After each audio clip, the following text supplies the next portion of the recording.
Welcome back, everyone. Ready to dive deep into Bartonella species? Always up for a microbiology adventure. Me too.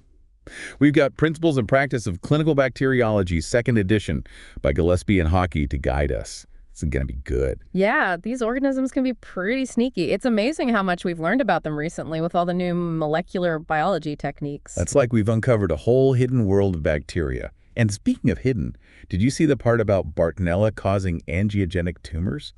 That's crazy. Yeah, that's fascinating. Stimulating blood vessel growth angiogenesis, that's one of their key tricks. It's like they're hijacking the body's own processes, right? Exactly. Pretty clever, but definitely devious. For sure. But before we get ahead of ourselves, maybe we should start with the basics.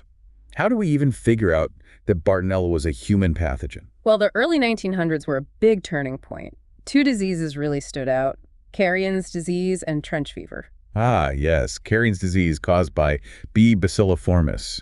Didn't they find that one hiding in red blood cells back in 1909? That's the one. And then you have B. cantana, the culprit behind trench fever. Over 1 million soldiers were affected during World War I. It's incredible how such a tiny organism can cause so much havoc. Definitely. It just shows you the impact these bacteria can have, even during major historical events. So true. But how did we go from those early observations to our current understanding of Bartonella?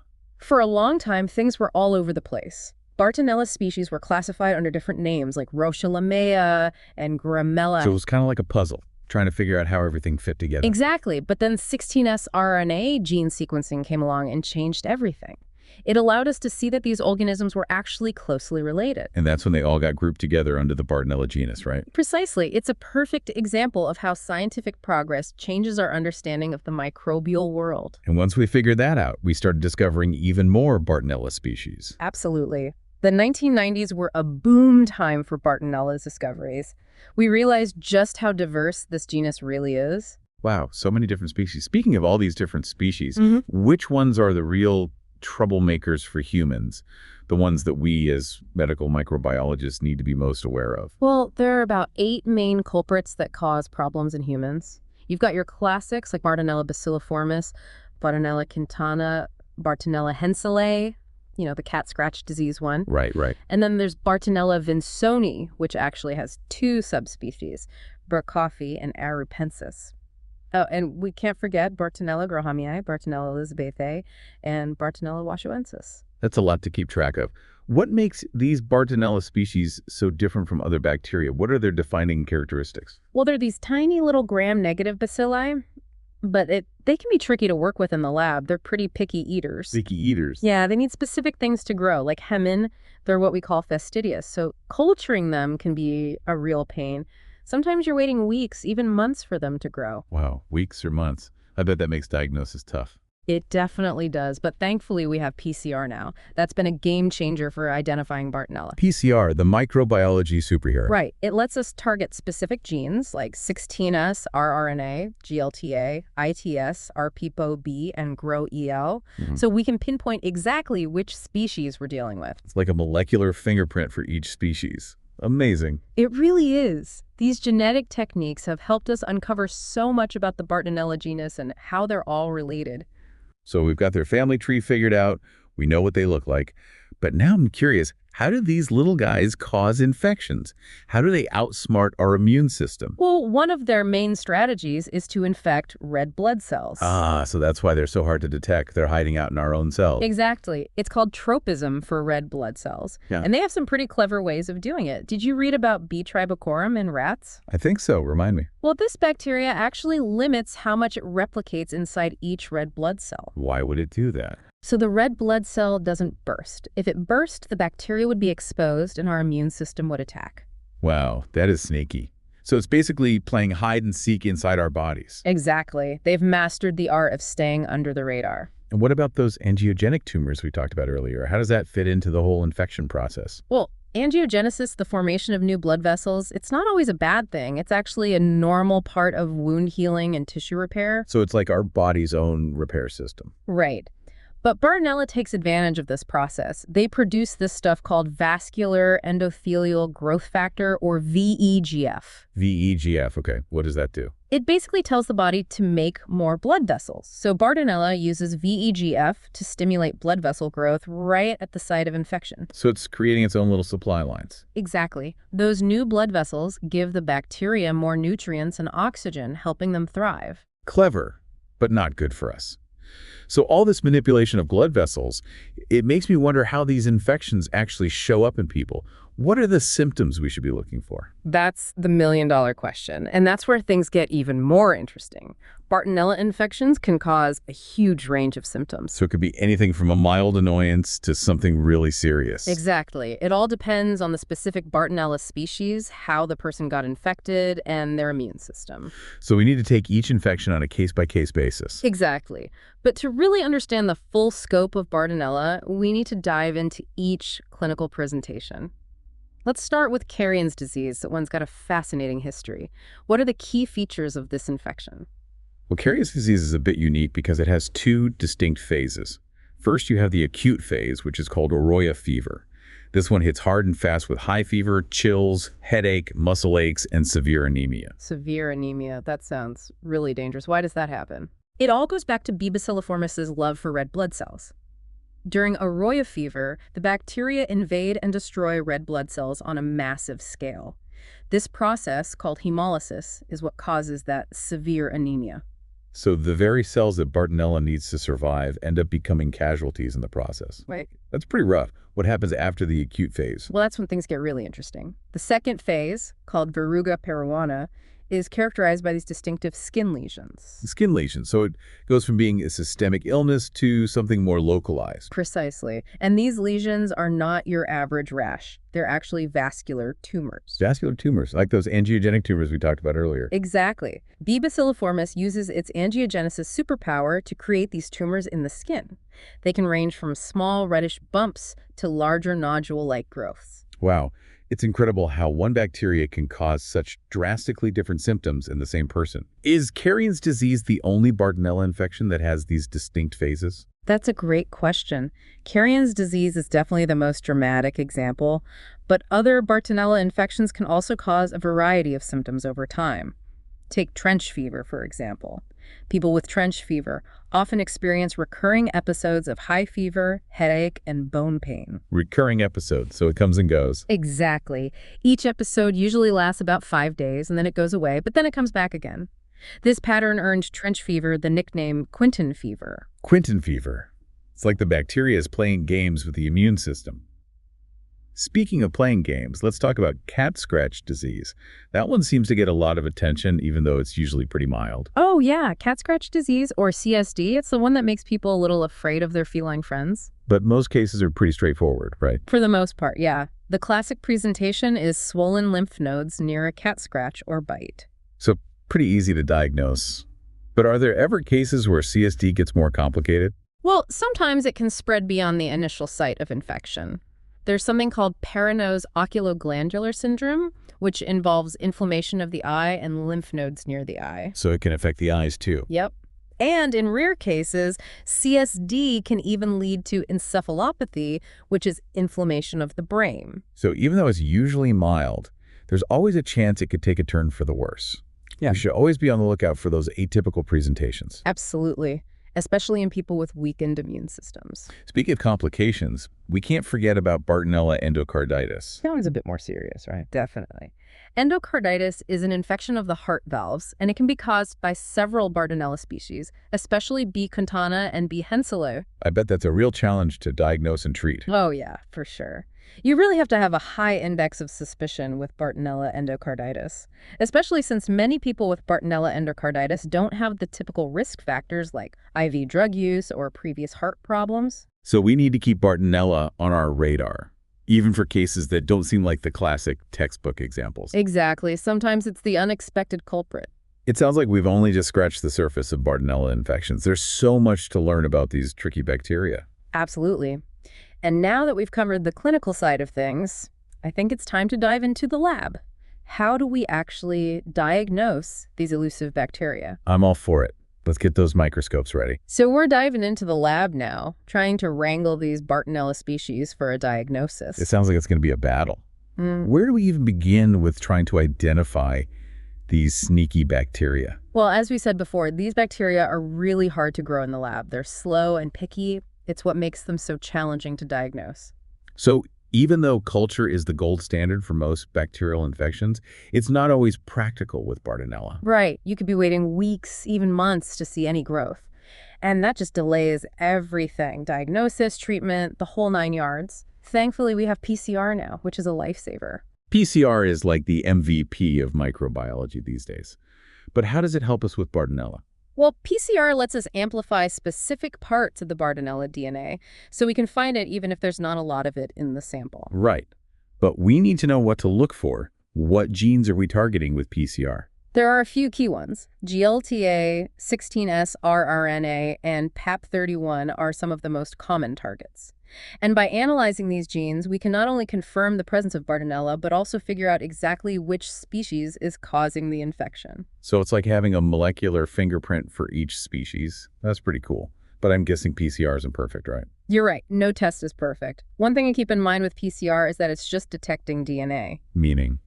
Well, it doesn't tell us if the bacteria is actually alive or causing an active infection. You could have some Bartonella DNA hanging around from a past infection that's not causing any problems now. So a positive PCR result doesn't always mean an active infection. We need to consider the patient's symptoms and other lab results too. Exactly. It's all about putting the pieces together. And sometimes we need to use other tests too, like serology. Serology, like antibody testing. Yep. We can look for antibodies against Bartonella in the patient's blood. It can be helpful in cases where the PCR is unclear or if we think they might have had a past infection. So it's another tool in our diagnostic toolbox. Okay, so we've talked about how to diagnose Bartonella infections, but now I'm curious about how these bacteria actually spread. What are the transmission routes we need to watch out for? Transmission. That's a key question, and it really varies depending on the species. Some Bartonella species are very specific about how they get around, while others are more opportunistic. Okay, let's break it down species by species. What about B. bacilliformis, the one that causes Carrion's disease? How does that one spread? B. bacilliformis is transmitted by the bite of sandflies, specifically those in the genus Lutzomia. Sandflies, okay. And those are only found in certain parts of the world, right? Exactly. So Carrion's disease is pretty much limited to South America, where those sandflies live. Makes sense. What about B. quintana, the trench fever bacteria? How does that one get around? B. quintana is spread by body lice. Body lice. So that's why it was such a problem during World War I. The soldiers were living in close quarters, perfect for lice to spread. Exactly. Poor hygiene and crowded conditions are a recipe for trench fever. And it seems like trench fever is making a comeback in recent years, right? Unfortunately, yes. We're seeing more cases, particularly among homeless populations. It's a reminder that these historical diseases can re-emerge when conditions are right. Okay, let's move on to a more common Bartonella infection. Cat scratch disease. How does B. henselae jump from cats to humans? As the name suggests, cat scratches and bites are the main culprits. So it's really important for cat owners to be careful, especially if they have any cuts or scratches. Exactly. And cats can carry the bacteria without showing any signs of illness themselves. So even a seemingly healthy cat could transmit B. henselae. Sneaky little felines. And I've also heard that fleas play a role in B. henselae transmission, right? They do. Fleas can pick up the bacteria from infected cats and then spread it to other cats, or even to humans. So it's a whole ecosystem of transmission. Cats, fleas, and Bartonella. What about the other Bartonella species? How are they spread?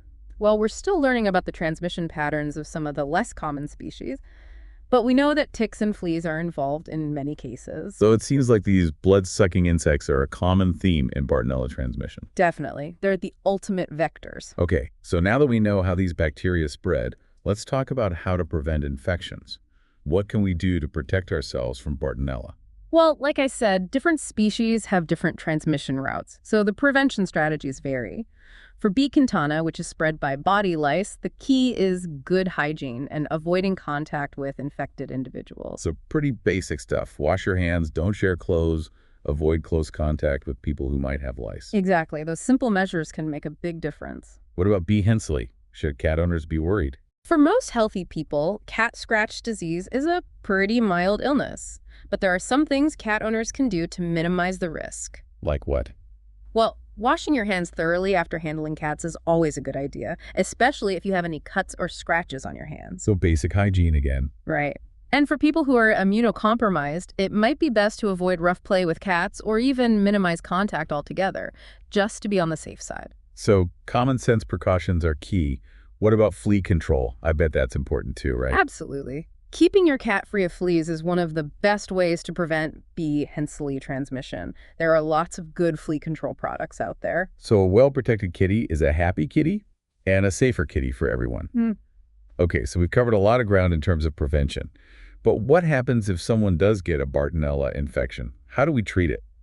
That's the million-dollar question, and unfortunately, there's no easy answer. Treating Bartonella can be tricky. It really depends on the species, the severity of the infection, and the patient's overall health. So there's no one-size-fits-all treatment. Not really. One of the biggest challenges is that Bartonella species are really slow-growing, and many antibiotics only work by stopping the bacteria from growing, not actually killing them. So we need to use antibiotics that can actually penetrate the bacteria's defenses. Exactly. Beta-lactams, for example, are generally not effective against Bartonella. So penicillins and cephalosporins are out. Right. They just don't work very well. We need to use other classes of antibiotics like macrolides, tetracyclines, or fluoroquinolones. And sometimes we even need to combine different antibiotics to get a good response. It's like we're waging a full-on war against these bacteria. Sometimes it feels that way. But of course, we always have to balance the benefits of antibiotics with the potential side effects. Of course. So what about after treatment has started? How do we manage Bartonella infections? Close monitoring is really important. We need to make sure the patient is responding to the antibiotics and adjust the treatment if needed. And we also need to be on the lookout for any complications, especially in people who are immunocompromised or have other health problems. So it's not just about giving antibiotics and sending them on their way. It's about providing ongoing care and support. Exactly.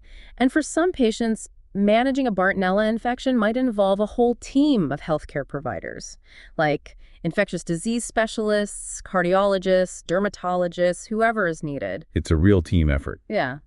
Okay, so we've covered the clinical side of things, the lab diagnosis, and the treatment. It sounds like we've got a pretty good handle on these tricky Bartonella species. I think so. But to really test your knowledge, I've prepared a few quiz questions. Well, this is going to be good.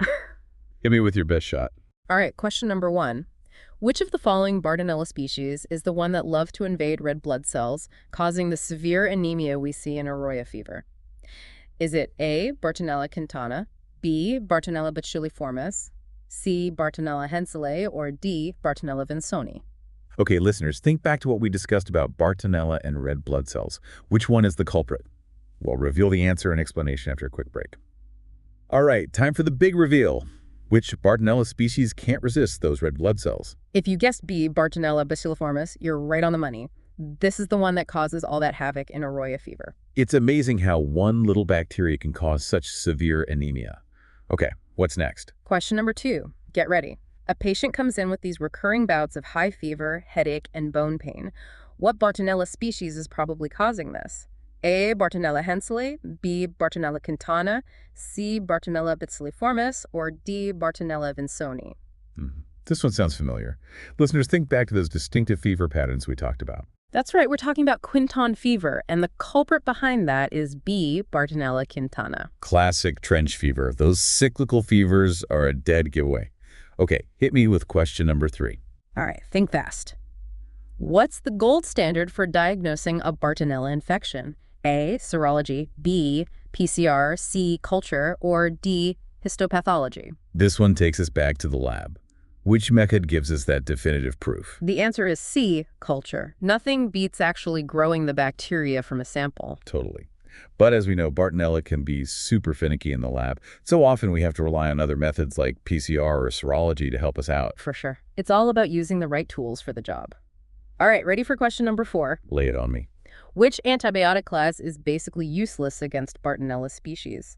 You really gotta know your antibiotics for this one. Is it A, macrolides, B, tetracyclines, C, beta-lactams, or D, fluoroquinolones? Okay, listeners, think back to what we said about Bartonella's defenses. What kind of antibiotics can't get past their armor? The answer is C, beta-lactams. Your penicillins and cephalosporins, they just don't cut it against Bartonella. They're tough little buggers, that's for sure. Okay, last question, bring it home. What's the number one thing cat owners can do to prevent the spread of Bartonella henselae? A. Never touch a cat again. B. Always wear gloves when petting cats. C. Keep those fleas under control. Or D. Get their cats vaccinated against Bartonella henselae. All right, cat lovers, this one's for you. Think about how Bartonella henselae spreads and what we can do to stop it. The answer is C. Keep those fleas under control. Fleas are the main vector for Bartonella henselae, so flea prevention is key. Exactly. A flea-free cat is a safer cat for everyone. Well, that wraps up our Bartonella quiz.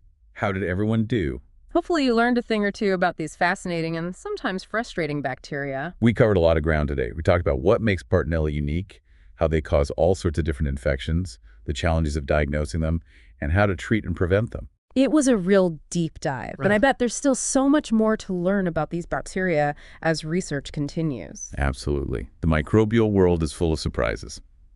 Well, that's it for today's episode. Thanks for joining us on this Bartonella adventure. Until next time. Stay curious, everyone.